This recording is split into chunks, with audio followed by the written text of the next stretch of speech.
Að stilla efnajöfnur. Við köllum það að stilla efnajöfnu þegar maður setur réttan fjölda einda í efnajöfnuna svo ekkert sé afgangs og engu ofaukið. Hér er sýnt dæmi um það sem gerist þegar vatni er sundrað í vetni og súrefni með rafmagni. Bæði vetni og súrefni mynda sameindir þegar eru hrein frumefni.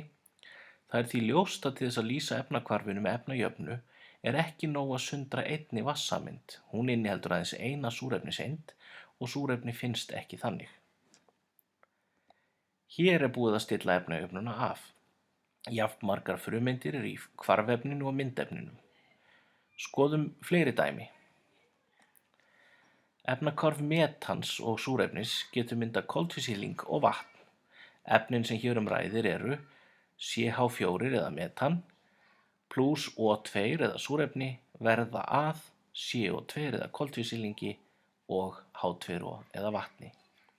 Við sjáum strax að efnajafnan er vanstillt. Í hvarfefnunum eru 4 vetniseindir en í myndefnunum bara 3.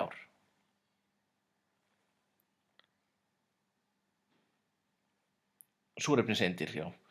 Verkefni núna er að stilla efnajöfnuna þannig að jafnmikið sé af eindum báðum megin. Best er að hafa samt eins fáar og mögulegt er.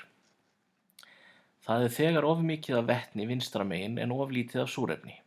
Gott fyrsta skref er því að bæta við súrefnissameind. Nú eru of mörg súrefnisatóm vinstra megin en þau geta ekki verið færri því að þau fást bara í sléttum tölum. Við skulum því horfa á hægri hlið jöfnuna núna. Þar er enn of lítið af vetni, við skulum því bæta við vatnssameind.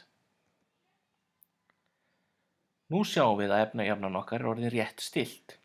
Hægra megin eru 4 súrefnis- og vetniseindir og 1 kolefniseind. Vinstra megin er sami fjöldi af eindum, bara öðruvísi uppraðaður. Okkur hefur því tekist að tákna efnahvarf metans og súrefnis í koltvísýring og vatn. Við slepptum því að tákna ham efnanna en við getum bætt úr því ef við viljum. Skoðum nú annað dæmi.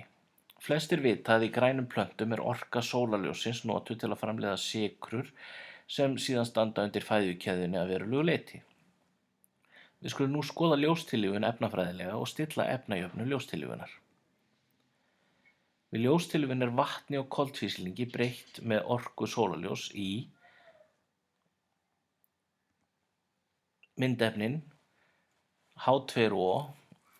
Breytingin er þessi að H2O og CO2 breytist í C6H12O6 eða glúkósa og súrefni O2. Við fyrstu sýn virðist vera gríðarlega erfitt verk að stilla þessa efnajöfnu.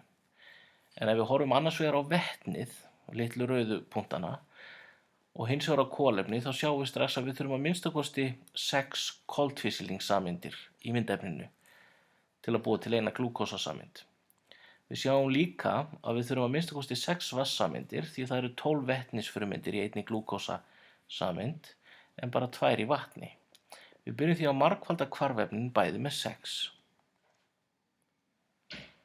Og nú skoðum við þetta nánar. Við vitum núna að við höfum réttan fjölda vetnis og kolefnis. Þá teljum við súrefniseindirnar. Í hvarfefnunum eru þær núna 18 en í myndefninu eru bara notaðar 8. Það af 6 í glúkósanum og 2 í súrefninu. Við þurfum því að nota 10 súrefniseindir í viðbót. Og það er ekki mikið mál. Við fjölgum einfaldlega súrefnissameindunum í myndefninu 5 og erum þá með 6 súrefniseindir í staðinn fyrir að hafa 1. Og ef við teljum núna út öll frumefni þá sjáum við að í myndefnunum eru 12 vetniseindir og í hvarfefninu. Í hvarfefninu eru 6 kolefniseindir og sömuleiðis í myndefninu og 18 súrefniseindir á báðum stöðum og við höfum þá 12 súrefniseindir sem hreint súrefni og 6 sem hluta af glúkósanum. Efnajafnan er núna rétt stillt og við skulum tákna þetta núna með efnafræðilegri skrift. Það er sem sagt ljóstillífun er 6 vatnssameindir plus 6 koltvísýringssameindir plus ljósið gefa okkur eina glúkósasameind og 6 súrefnissameindir.